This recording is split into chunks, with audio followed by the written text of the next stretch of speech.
We had Wellington, but I want to start at the big dog. Chris Wood, couple of goals.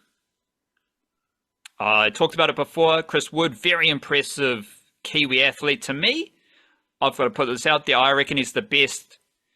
He's the best Kiwi doing international things right now. Stephen Adams, not so much. Lydia Ko, she's kind of just simmering. Am I missing anyone? Like, we do have, a couple of these cricketing lads. Don't know if they're like dominating world class stats or performances just yet. I reckon Chris Wood is the best Kiwi athlete doing global stuff in our sporting beat. He scored 2 goals for Nottingham Forest, I believe, over the weekend. What have you made of the Woodsman? Just on fire. He's very impressive for New Zealand. He's very impressive for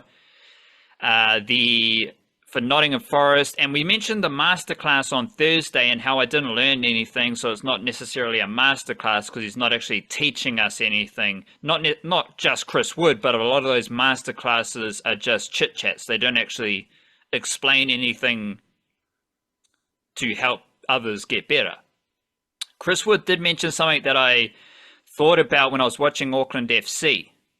And he said he's got combinations with his teammates in Nottingham Forest, and one of them is like if a wide player, don't know the names, but if a wide player's got the ball, Chris Wood wants the ball in the channel between the back line and the goalie. You might not be able to see Chris Wood because he's tucked away behind a defender, but he's got the trust and the relationship to say, just put the ball in the channel, I'll get onto it. That is something that I've thought about with Auckland FC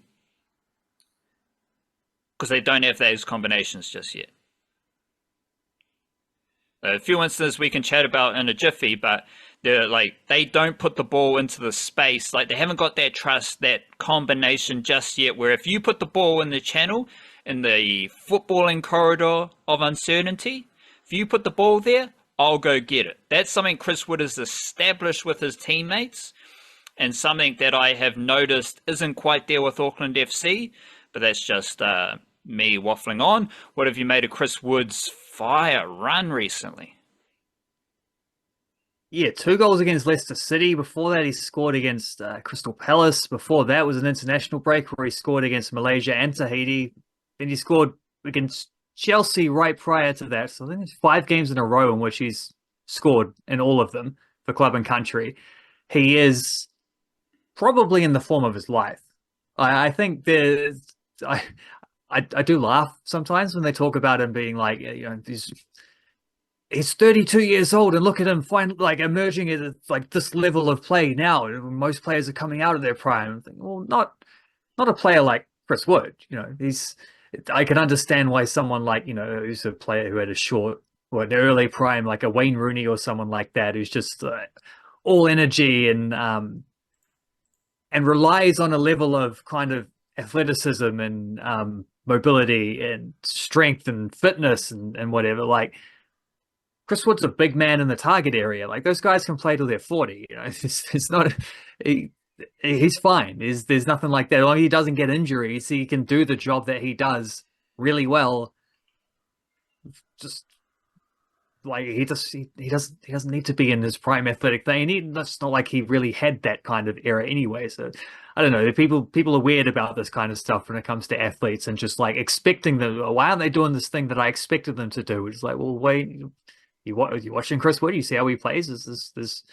He's just improved year on year on year. I still say it again. Like, I think his spell at Newcastle really leveled him up in a way that he didn't get credit for because he had a much smaller role in that situation. But it really brought about his I don't know. I think his off ball out of position stuff is the way he closes down channels and passing lanes like that.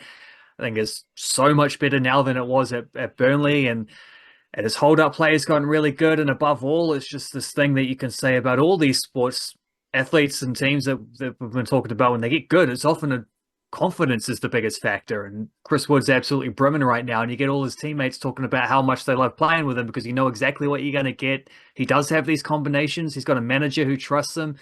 and just how much that means to a striker in particular, probably more than any other position, is to know that your manager believes in you and he's picked you because he knows you can score the goals and he's going to tell other guys to put the ball in that area where you want the ball. Like that's definitely something that he's getting at Nottingham Forest now that he never got it at Newcastle, which is one of the reasons he never scored many goals there is because they just wanted to play possession football and they wanted to, there just wasn't, there weren't guys to put crosses into the area. They would have like Elmeron on the right wing, left footer trying to cut inside, and San Maximin on the left wing, right footer trying to cut inside, always dribbling, never passing kind of thing. It's like, well, who's going to get the ball to Chris Wood? No one. So he was just out there doing a thankless task. But at Nottingham Forest, like he's slowly earned this over the time that he's been there. But right now, the situation he's in at the moment, he's got wingers that want to get him the ball. They're crossing a lot more this season than they were last season. They're like it's a focus. They're working towards this. So Chris Wood's in spectacular form, but he's also partly in spectacular form. He's taken advantage of the situation, but also he's been allowed to have a situation that suits him, and that just doesn't always come around for a lot of footballers. You don't always get that. Just that perfect alignment of like the team's built to get you to score goals, and he's absolutely thriving under that. And they've scored I think 11 goals this season. He's got 7 of them. It's ridiculous. And I don't know who scored on the weekend, but because his was the first game of the round, but he was second to Erling Haaland in the Golden Boot stakes at that point. Like he's right up there, and he's doing this he's not even taking a lot of shots, and he's probably at his best when, I mean, you don't want him taking no shots. You want to get him a couple chances per game, but he kind of doesn't need more than 2 or 3 of those chances. He definitely doesn't need a lot of touches of the ball, which is another reason why he's quite helpful in this kind of thing. Like he'll drop in, hold the ball up a little bit, lay it off, but he doesn't, and he has this in common with Haaland actually, like he doesn't need to go searching for touches to feel involved in the game. He knows he just has to lurk in certain areas and wait for the ball. And if he only touches the ball 15 times in a game, that makes no difference as to whether he might come away from having scored a couple of goals. And similar stuff in these last few games. Like he just knows his game inside out, and he's in a situation where he's allowed to do that to the absolute maximum of what he's capable of, and so therefore we're getting to see the maximum of what he's capable of. It's beautiful. Can you put your Aotearoa goggles on? And I want the most New Zealand bias possible. Where do you, with your Aotearoa goggles on, you got a backpack full of New Zealand bias, where do you rank Chris Wood in the Premier League strikers right now, this season? This season, so accounting for performance as well as like talent and ability and fit and whatever, he's top 10.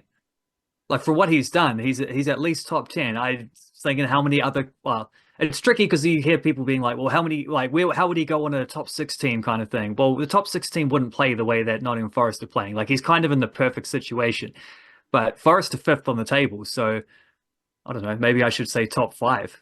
Well, they were 5th. I don't know where they are at the exact moment.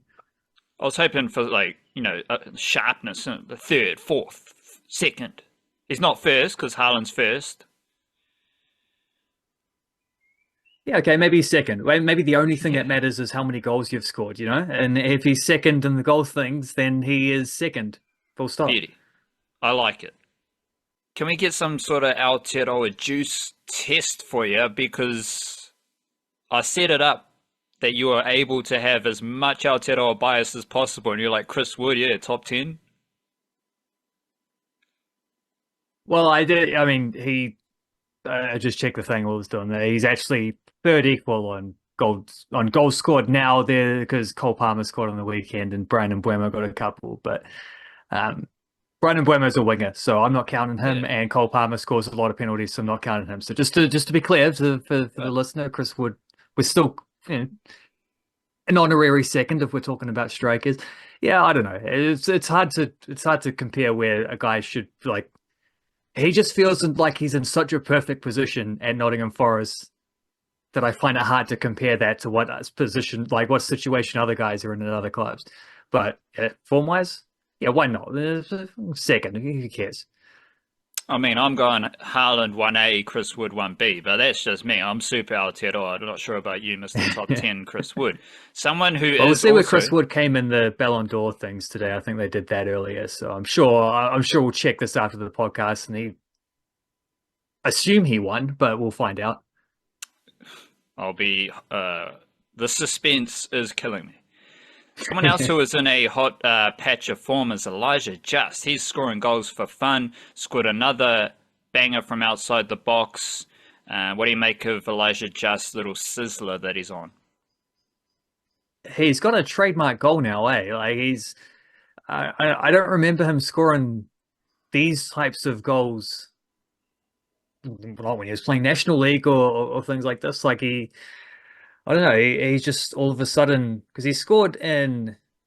I mean, we're talking about how many games in a row Chris Wood's been scoring, and Elijah just scored right before the international break. He scored in both games of the international break, same as Chris Wood did. Didn't score in the next game, but then he scored in the game after that. Most recently, maybe the best goal of the lot, just whipping top corner. But then at least three of those four, well, three, not at least, specifically, three of those four goals have been left foot curlers into the top corner across the goal. Like he's figured out something that works and he keeps doing it, and it's fantastic because we get a goal like this every couple of weeks. That's awesome. And they did win SK and St. Polton. They did get a win in this game. They scored very early. They were 2-1 down at halftime though, but then they fought back, won 4-2. He scored the goal that put them up for 3-2 and played 88 minutes, subbed off right at the very end after they scored to, seal the game kind of.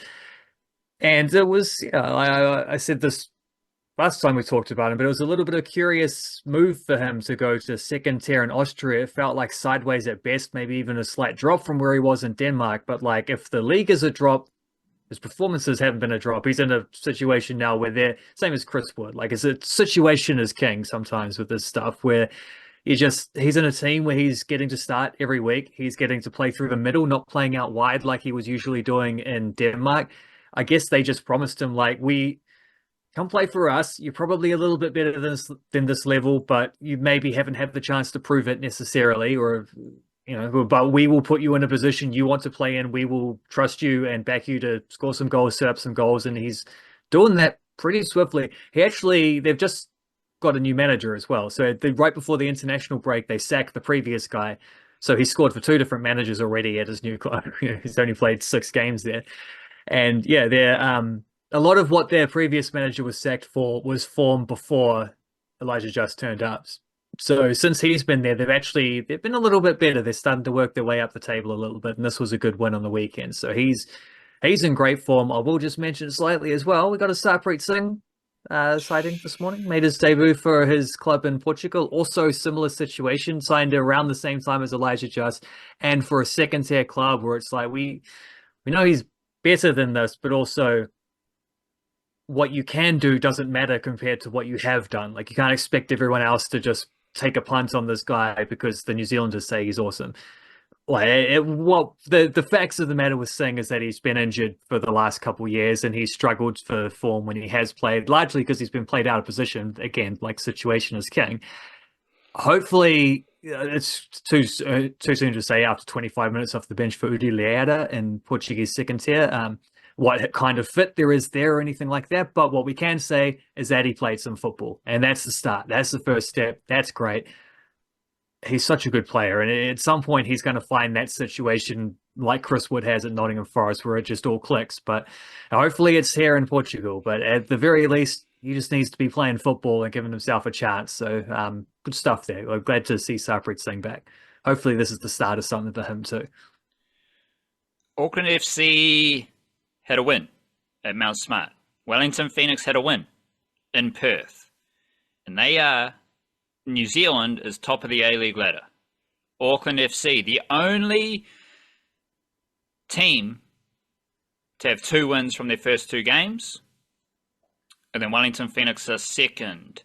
I do like what you did in the newsletter, though. You cut off the ladder after the top 2 teams. Well, it doesn't matter below that, does it? Yeah, it's like the English Premier League Golden Boot thing. We're not going below Chris Wood. Well, you are, but I'm not. The Melbourne Victory are third on the same amount of points as Wellington Phoenix, same goal difference. everything's the same. I assume Wellington, Phoenix, maybe it's alphabetical, P versus V. But if you look at the ladder, it's basically Phoenix and Victory are tied for second, but I do like what you did in the newsletter where you cut it off after the top two teams. Obviously, Auckland FC late winner, Nando, the big man Nando. And there's not too many Nandos in my life. Obviously, we got the chicken, Nando's chicken.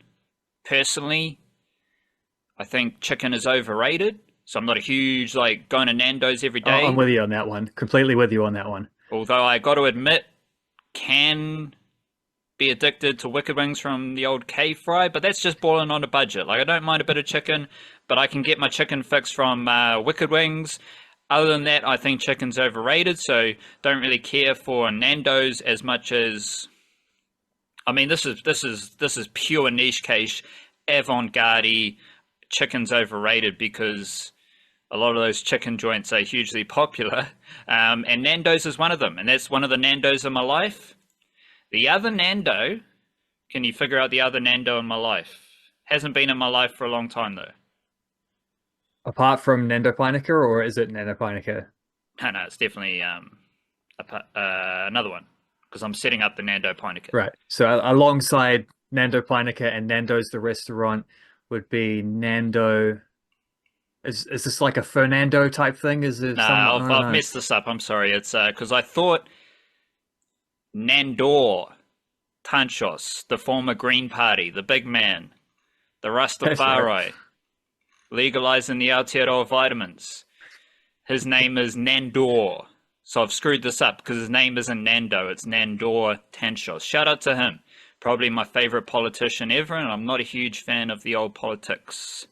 So to be my favorite politician, you're really doing some great stuff. So shout out to Nandor Tanchos. But again, I just screwed that up, so let's keep moving. Nando Pinecker scored the winner. Shout out to him. Backheel through the goalkeeper's legs as well in the 97th minute. You know, there's some details. A bit rattled with my Nando take. I had set that all up and then I Googled it and I found I was wrong, so I'm a bit rattled at the moment. Back heel in front of the port as well. That was pretty epic. My first question, which win was better? Auckland FC or Wellington Phoenix? Yeah. The word better is pivotal in that, because I think I would argue that... What did you say? Yeah, okay. The word what is what? Well, pivotal. The word better is what? Pivotal. Pivotal. Sorry, I thought you said some crazy word that I was trying to figure out. You know, we like to simplify the language, but you just said pivotal. So that's right. I'm super rattled. I'm sorry. It's only 3 syllables. We'll get through. Because I think the Auckland FC game was bigger in terms, like, it meant a little bit more. It was backing up what they did the first week. It was a grinded out kind of victory, because Sydney had a pretty big penalty shout at one point. Looking back at the replay, I tend to think I thought like Francis de Vries was also it's not very clear from the video, but I kind of thought he was in a headlock himself. It sort of looked more like the attacker was dragging him down rather than de Vries and so I understand why that wasn't given, and I think that's fair enough. I also see why the goal was disallowed. That was disallowed, but I just hate those ones where it's like, let's find an offside from earlier in the thing that wasn't necessarily the guy who scored. These things are so finicky, but letter of the law, can't argue with it. There was an offside, it's disallowed for that reason.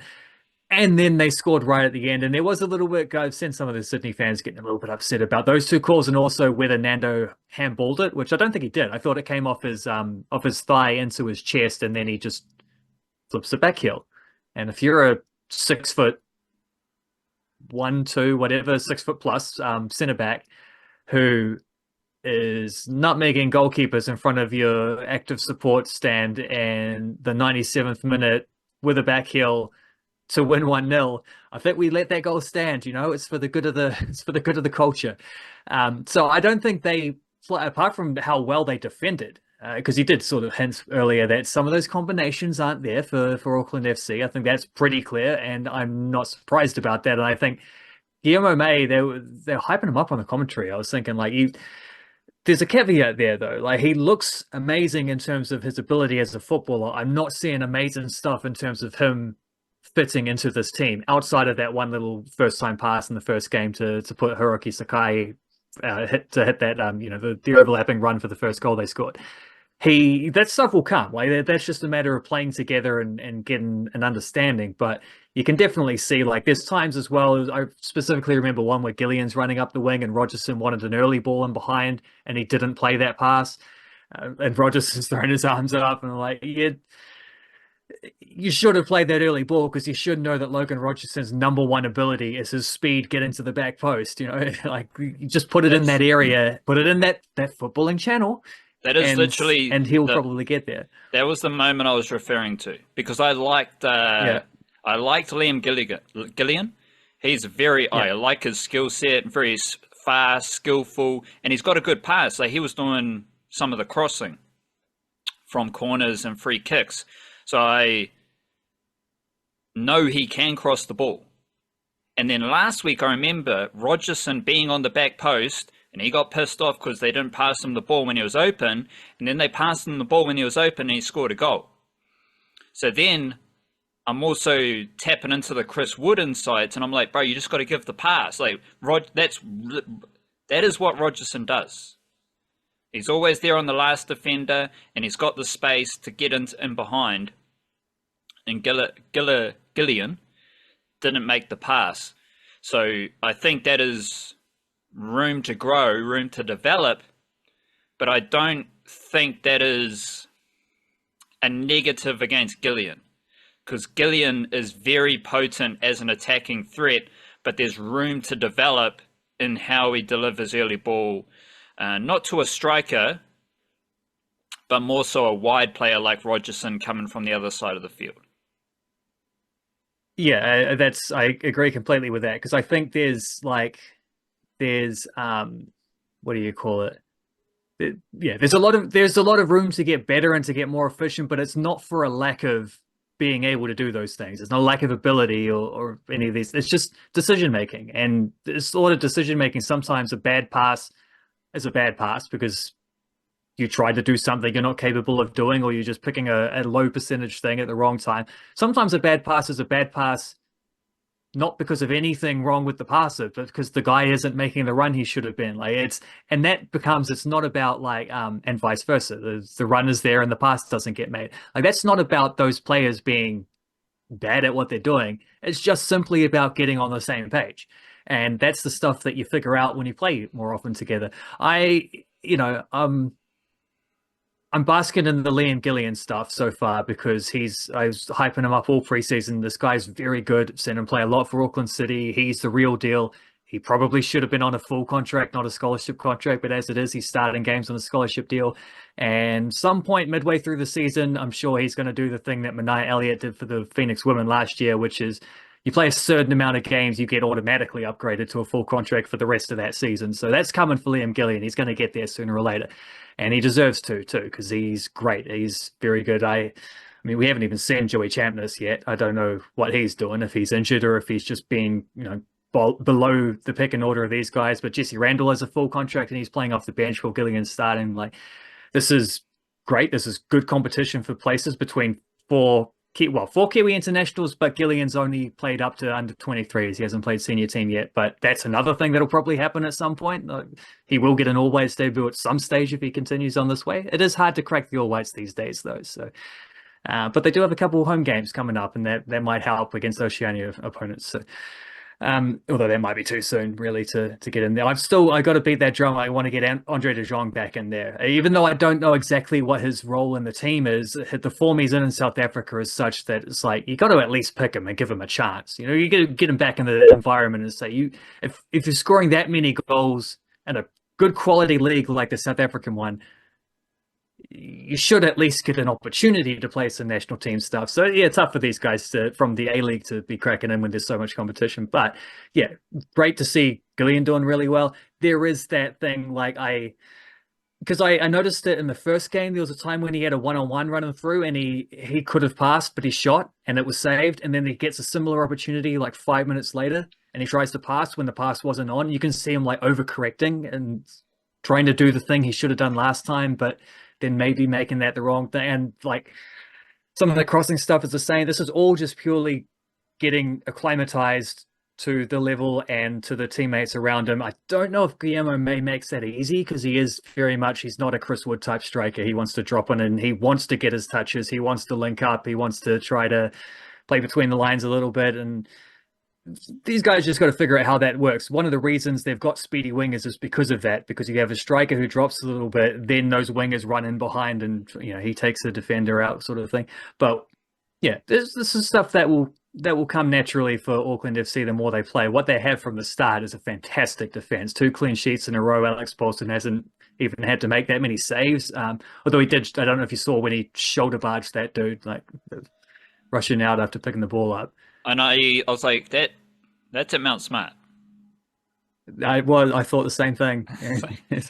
Like, that's a league hit at Mount Smart. That's great. I did gif it and chuck it up on Twitter. Yeah, but you didn't. You just uploaded the gif. And it was like, bro, you got. Yeah, the game was happening. I didn't have time to think of something. So you got to like witty, just say run it straight or something. Alex Paulson runs it straight at Mount Smart or something like that. And I. Yeah. Well, you know what? I'll redo it because no one saw it the first time. Yeah, I'll do it again after the podcast. I was like, this is. I think Alex Paulson wanted to go to Auckland FC the whole time because he wanted to play at Mount Smart, because he wanted to bump someone off at Mount Smart. I think that was his plan all along. It might well have been. But while I'm talking about that being the bigger result for Auckland FC, I do think the Wellington Phoenix win in Perth was the better result because you saw them play the same formation as they did in the first game. You saw, though, the ways in which they improved from one game to the next. I think a great example of that is Matt Sheridan playing at right centre-back, who, after the first game, I would have loved... maybe someone did. I didn't see all of the press... I try to watch the press conferences they chuck up on YouTube. That's not necessarily the extent of everything. So I don't know if anyone asked Chiefy, like, why did you pick that dude to play center back, but having seen him in the second game with massive improvements, I think you can see the vision a bit clearer where like that role is expected to be a little bit of a hybrid role. You've got Tim Payne absolutely bombing forward to the extent that he scored the second goal. He did a what am I trying to call it? A less attacking kind of overlap on the right side of the field than Rogerson. Rogerson is he's a winger hanging off that last man, but the Tim Payne goal, the T-Payne goal, we need a mixtape, T-Payne, G Philly, the T-Payne goal, you can see him just like bursting forward from like the back fence, to keep the rugby league analogies going. He's coming in off the back fence, and I like it how the defender doesn't even know he's there. That was premium. That was authentic. Yes, that's it. But if you think of that, image, and if the right wing back's being asked to do that, there are going to be times when he's just not in a position to defend, right? And so you need a right centre back who's capable of stepping out and defending on the sideline the way that a right fullback does. Well, Matt Sheridan is ordinarily a right fullback. He also needs to be comfortable on the ball, progressing it, because that's how the Phoenix want to play as well. And Matt Sheridan, before he was a right fullback in the reserve team, he was a midfielder, so he's also good on the ball. So there's a few things about his style of play that just suits. Getting Sam Sutton back in obviously leveled up what they were asking the left wing back to do on the other side, and that was awesome. You got an assist for one assist for Kazuki Nagasawa and one assist for Hideki Ishige. So both the Japanese guys were getting more involved this week and having some success with that. Scott Wooden scored a goal, which is a little bit of a rarity. Not as much of a rarity as David Ball scoring a goal, though, but it wasn't for the Phoenix main team. It was for the reserves playing National League. They left him behind for the trip so that he could get some minutes because he missed a lot of preseason. And he played 90 minutes. He played much better than he did in the first game, where it just felt like, because he played earlier in this National League season, the first game of the season, he played 60 minutes, didn't do much, kind of felt like he was just, getting the engine started kind of thing. This game, he was out there pulling strings. They scored to make it 2-1 at one point, to get back into the game, 2-1 down. And the guys, like the young fellas, are all celebrating and balls there in the huddle, being like, boys, we stay focused, switch on.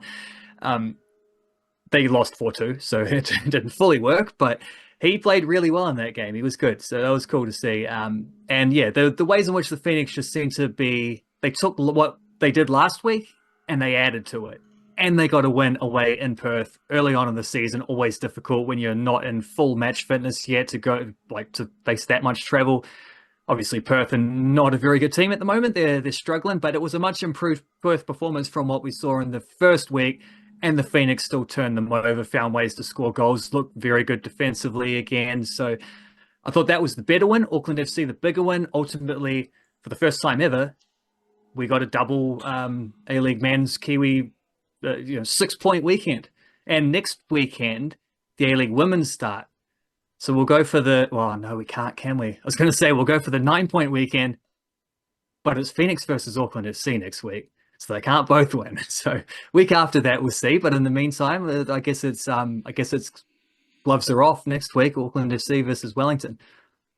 Unless you're a goalie. And we just talked about Paulson, and I was a bit disrespectful to Ulu Wayemi, and I didn't actually see the Phoenix game, so I can't speak about the goal kick. I can't. There was one instance when he did exactly what you're talking about, where he just placed the ball there, stood there, waited, and then passed it gently to a centre back. Other than that, not a whole lot. I think maybe because Perth won a lot of corners, they didn't give away a lot of free kicks. They didn't have a heap of shots, so there weren't that many opportunities. But yeah, clean sheet for him as well. That's what I'm saying. He did make a few good saves. And yes, he's not from New Zealand. He doesn't run it straight at Mount Smart. Like, he's not Alex Paulson. That's okay. But he's a good goalie, and he did make a few good saves. And obviously we've got the Derby coming up, so I'll be fascinated to see how he and how every single player on the field, how the cake tin looks, everything about this Derby coming up is going to be fantastic. And we'll be talking about it in depth in our bonus podcast on Thursday.